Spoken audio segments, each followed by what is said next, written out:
What is going on, everybody? So today the topic of discussion is the Powertank 10 pounder. I'll be taking you guys in a thorough, in-depth walk around of how it is, do I like it, what are my thoughts, and would I buy it again for the price. So stay tuned. So right in front of me we have the 10-pound Powertank CO2 compressor system. I did get it with the regulator, the handle, so you can put your gauge in here and your hose. I did like the cherry red since it matches the Jeep, and I also did get, let me show you the mounts for it right here to go on the pillar of the back of the Jeep. So it does fit very nice right there.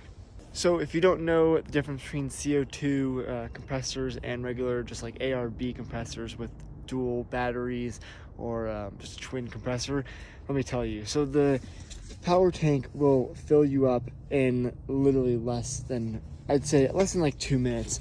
I'd give it. I've dropped down to 0 psi numerous times, and I've filled up back to 30 in definitely under 2 minutes. And it's very nice when I do these 4 a.m. recoveries to be able to fill up and then head home right away versus having to sit and wait for a electric compressor.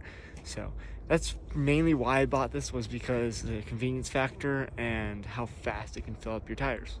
So yes, the one downside of a CO2 compressor system like the Powertank is the cost. You're going to be paying an upfront cost of, I believe they're going for around $650 now. I'm not 100% sure. I did get a deal from Powertank, a little slight discount, since I post a ton of pictures with it on my Instagram. But they're very expensive, so it's definitely a luxury to have. And after each time you fill your tires up, not after every single time, but the tank does run out of CO2, so you do have to get that refilled, which is about $20 to $30 depending on where you live. So the price definitely does add up very fast. I think that the convenience factor does outweigh the time factor. So about having to refill the Powertank. I filled it last week, didn't use it at all the whole week, and then yesterday, you guys on Sunday, you probably saw my video of us off-roading in Mini Moab.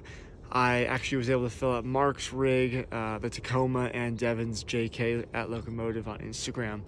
I filled up all of my tires, all of Devin's tires, and all of Mark's tires. Devin was, I think, at like 12 psi, filled him back up to 35. Mark was at 20, filled him back up to 36. I was at 5 or 6 psi, went back up to 30. So did a lot of filling of tires. So I filled up 12 whole tires, from very low pressures to high pressures, no problem whatsoever. The Powertank did an amazing job. At the end, about 10 tires in, it started to slow down, obviously because I was running out of air. So that is something to keep in mind. I will have to go refill it again, but I filled all 12 tires by the time one person filled their 4 tires with the compressor. So that puts in reference of how fast this Powertank fills. So after 12 tire fills with the Powertank, it weighs about, I'd say 19 pounds. And as you can see here, they write on the side what the weight should be with or without the regulator and guard. So it should be around 18 pounds, probably around 19 or 20 at the moment. So it is pretty empty. I'm gonna have to go refill it, but did get a very good use this week. Now let's go jump to the back of the rig and let me show you how I mount it and my thoughts on the mounting plate that you can get from Powertank directly. Okay, sorry that my trunk is very messy. I've got a ton of gear. I will be doing another in-depth walk around of everything that I have in the back of the rig, so stay tuned for that. So here's the Powertank mounted to the pillar bracket right here. You can see that I do have the carpeting, or the cloth, however you want to call it, for the pillar still on, and the mounts are right back here, and this mounts directly to the mounting brace for the Powertank. You know, I like it. I think it's very good. You just have to make sure you tighten down this aluminum strap right here. It's a quick clamp just like this. I tighten mine down pretty far since when you wheel, it definitely does tend to move around. But I still think it's pretty decent clamping. You can hear it gripping it. So it definitely keeps it in place. There's a little bit of wiggle room. It's not as heavy right now, so it has a tendency to slide. But once it's filled and I lock this down and tighten it even a little bit more, it'll be it'll be rock solid. But one of the nice features of mounting the Powertank to your pillar back here is that you still have access to all of the gauges and regulators. I can turn the knob on and off right here for opening and close. I can turn the pressure up over here, and I can just run my hose from this toggle system right down over here to the tire without even having to take the Powertank out of the Jeep. However, I like to take it out of the Jeep. It just makes it a little easier. I feel like I'm not putting as much tension on the hose. It's everyone's preference though. Some people like to keep it in there, some people like to take it out. It's really whatever you like to do. So let me show you what you get when you get the Powertank with a certain level package. You do get this gear right here. Let's go walk to the front of the rig and let me show you what you got. Right here, I do have the factory Powertank hose that I did get with the Powertank. It does not come with it, however, you have to buy it additionally. I did get the hose. It's a 10-foot 1/4 inch adapting plug right here, female to male adapter. Instead of getting the Powertank regulator and gauge right here, I did go with the ARB. You guys can check that out, the ARB Air Systems gauge. I like it, nothing to complain. You can get an oil fill gauge.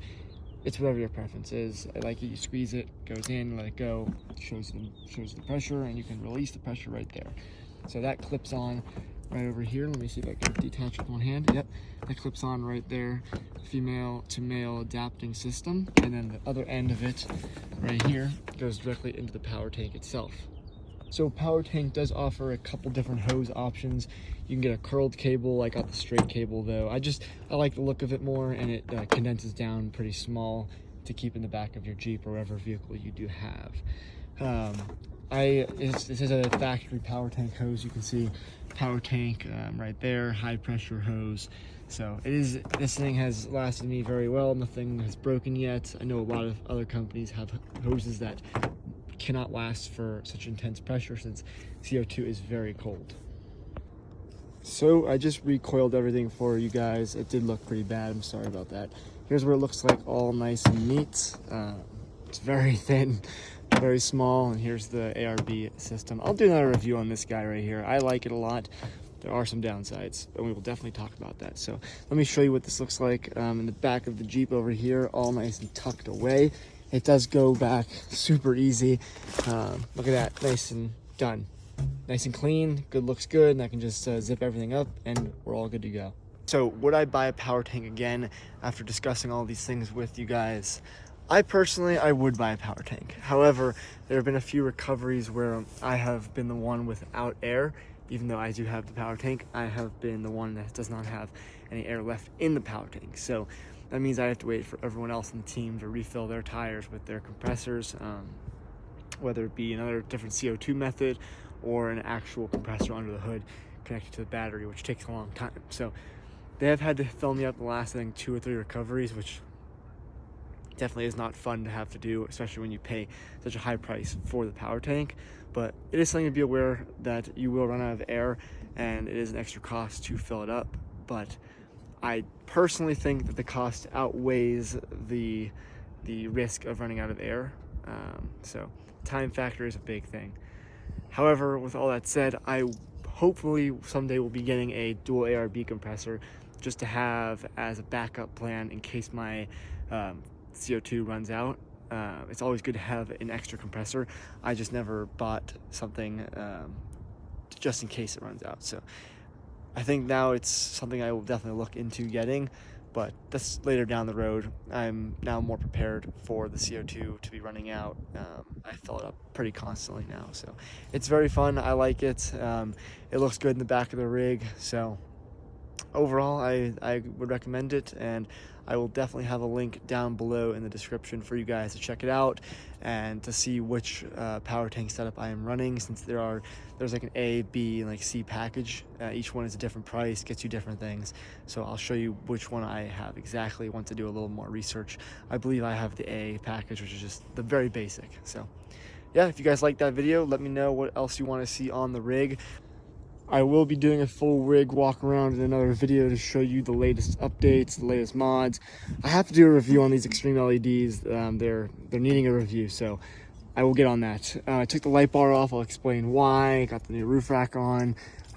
trail racks. I'm happy to do a review on that. So there's a lot of stuff I have to do, but just let me know what you guys want to see in the comments down below. And remember, leave a like, subscribe, and feel free to share with your friends.